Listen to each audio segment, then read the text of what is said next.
Hello everyone, my name is Sreeraman. I'm co-founder and CEO of Agraya Technologies. We help companies find business solutions by applying technologies.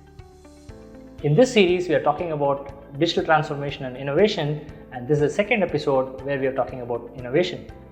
Consider this. When Fortune 500 list was first made in the year 1955, out of that, only 52 companies remained in the original list by the year 2019. Or if you look at the shelf life of companies in S&P 500 index, that was about 30 years or so in the 60s. It reduced to about 20 years by the 90s, and currently the predicted tenure for companies to be in the S&P 500 index is about 14 years. Going by this, half of the companies that are in the list today won't be there a decade from now. So the rapid pace at which technology is changing human behavior, our consumption, our way we discover new products, and our expectations from businesses are making businesses redundant or obsolete, and companies need to stay afloat. They need to have a digital transformation, and innovation helps them get there. It requires a lot of momentum to get to the top and much more to stay there, and using technology to innovate definitely helps company galvanize from disruption. We are going to discuss 4 things about innovation today. First and foremost, what is innovation, what leads to innovation, types of innovation, and an innovation framework. My personal definition of innovation is achieving business goals creatively. Now, this is not to be confused with creative communications or ideas in general, because it's not about great ideas, but it also should have impact. A slightly better and broader definition is from Scott Anthony. He says innovation is something new that creates impact.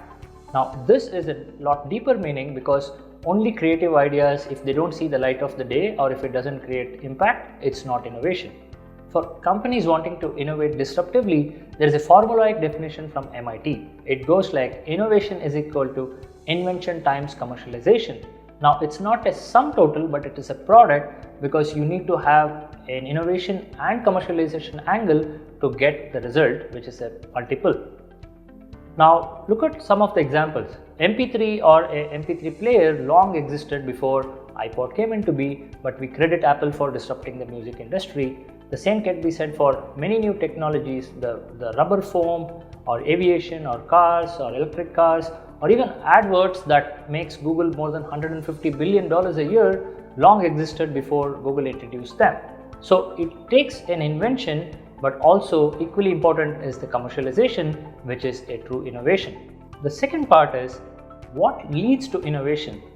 If you think the answer is probably about making profits, then you would neither innovate nor make profits. Peter Drucker famously said, it's important and difficult not to find the right answers, but to ask the right questions. Now, this is a beautiful way to think about innovations. Here's a story that I really love. When the elevators were first introduced in modern buildings, a lot of people going up and down in that complained that the elevators were too slow, it was claustrophobic, increasing the pressure on building owners to increase the speed of the elevator, but it is neither practical and it is an expensive affair to keep changing the elevator speeds often. So someone came up with an idea which is not mechanical, a functional one, but very psychological, right? It's not an engineering answer, but it gets the job done. And they tried innovating with installing mirrors in the elevator. Now, what happens is people lose a bit of sense of time, because they are looking at the mirror, or they're distracted, and it also helps them reduce the amount of claustrophobia they are feeling, thus not needing to change an elevator or increase the speed of the elevator. Now, this is a very innovative or ingenious solution to a very complex human problem. So this can also qualify as an innovation which may or may not use technology. So you're getting the idea, right? So innovation doesn't have to be about technology, but it could also be from a human insight. It all comes down to asking the real why, right? Why are people frustrated about the elevator? Is it the speed of the elevator? It's not the quantity of the time, but it is the quality of the time that is making them feel so, right? For example, we say that was the longest 10 minutes of my life, but if you're enjoying a movie or you are in a theme park, even a whole day goes by when you lost sense of time. So we need to ask the real why before we arrive at an innovative solution, and not force-fit technology into a solution. So here's what companies must ask before getting that innovation in place. What new problems can we solve for our customers? What new opportunities are unlocked by technology? For example, a Uber or Swiggy would have been very hard to imagine before Google Maps. And the next one would be, what new markets are unlocked now? For example, the advent of ubiquitous and cheap internet, which has given billions of people the power of being online, is a new market that has unlocked. And finally, how can we perform better as an organization? So asking these questions is the first starting point in your innovation journey. Third, what are the types of innovation? Just like how there are different problems to be solved, there could also be different solutions for the same problem. So you must start by asking, what problems are we solving today, and can we define both the problem that we need to solve as well as the domain that is needed to solve the problem. That gives us a 2x2 matrix where you have breakthrough innovation, sustaining innovation, disruptive innovation, and basic research. When you have defined both the problem and the domain, then you are looking at sustaining innovation. Now this is how classic R&D labs in a company work to make their offerings better, faster, or cheaper. Next comes breakthrough innovations, where you have defined the problem very well, but the answer seem to elude you, right? It was a great story that a tech company was trying to find out, change of pollution levels underwater. So they hired a tech company to find the right sensor. Now, while the engineers were trying to figure out, a marine biologist came up with a simple, ingenious idea. He said, hey, look, there are these clams which open their shell even when the water pollution level changes a slight bit. So now you don't need to develop an entire sensor to map all kinds of pollution. You just need a sensor to see if clams are opening their shell, right? Now this is breakthrough because previously you were defining the problem as wanting to find a sensor that measures pollution level, but you have redefined it now saying we just need to find if the clams are opening their shells, right? So breakthrough innovations are when the problems are defined well, but the solutions are not, and you are able to experiment it with different combinations and you get the right answer. The third is disruptive innovation. Now there is loads of books written around it, especially Professor Clayton from Harvard. The book called Innovator's Dilemma talks in depth about it. In essence, it's about creating a new market which was previously not existing, or it is creating a market where it is currently uncontested by any incumbents. So this leads to disruptive innovations. There are many examples of this, like the likes of Uber, Airbnb. They redefine the market as opposed to redefining the problem. The last one in this is the basic research. Now this is purely a curiosity led, where neither the problem nor the domain is clearly defined.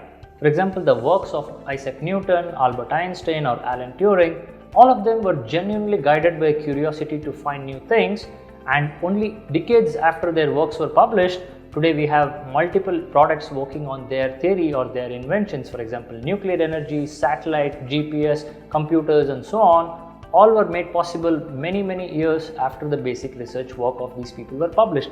So this is a place where companies, a rat pack creative team working on random things which may or may not have a market or a potential today, but it could mean something significant later. Lastly, we are looking at an innovation framework. Now we have already spoken about asking the right questions, but think of the levers for innovation. This could be a new process or integrated business models that leads us to why we need to innovate and gives us an innovation framework. An innovation framework just boils down to 4 simple steps: an insight, a business idea, a business model, and marketing or commercialization. Now, to have immutable insights, we need to define our business in the broadest terms possible in terms of the value we create as opposed to the product we do or the product we create. For example, Netflix started as a DVD company and they defined themselves that way, they would have been same as where Blockbuster is today, which is bankrupt, right? But they defined themselves as, hey, we are an entertainment company that gives you entertainment in your home, and they were able to adopt constantly or even push the envelope in terms of what can happen in the streaming industry. This next step is to generate ideas. Now, Kodak is used as an example for a company that was disrupted due to advancement in technology, but surprisingly, Kodak was the first company to invent a digital camera as far back as the 70s, but somehow it was too ahead of its time, or they didn't see the business potential, or the idea sounded too crazy and they didn't pursue it. Now, let any ideas that you generate or anyone in your company generates, store them, assess them for what it's worth, because what could be a crazy idea today could be a mainstream business model tomorrow. The next step is creating a business model. Research indicates that 90% of all businesses in the world just fits within 55 types of business model. Now, this is how you make your profit, the configuration, the network, the value creation, and so on. You need to find out what is your new model of business, what's your new network, what's your new configuration, and so on. For example, you might even have some surprising, pleasant surprises there, just like how Starbucks has more than $2 billion as float because people have preloaded their loyalty cards or the reward points which they're yet to redeem. So Starbucks is essentially sitting on $2 billion worth of interest-free cash. The last step in your innovation framework is commercialization and marketing strategy. Now, just think of every component in an iPhone. The screen is made by Samsung, the camera is made by Sony, but the marketing genius of Steve Jobs or the company Apple is what made it one of the most disruptive product in the whole mobile phone industry. So, no matter how great your ideas are, it needs the right amount of commercialization for it to be a disruptive product in the market. Now, the good news is disruption and innovation are all learned skill and you can learn more about it. If all of this is overwhelming, don't worry, we are creating a lot more videos and online courses and even contact programs where you can join us and learn more, so stay tuned.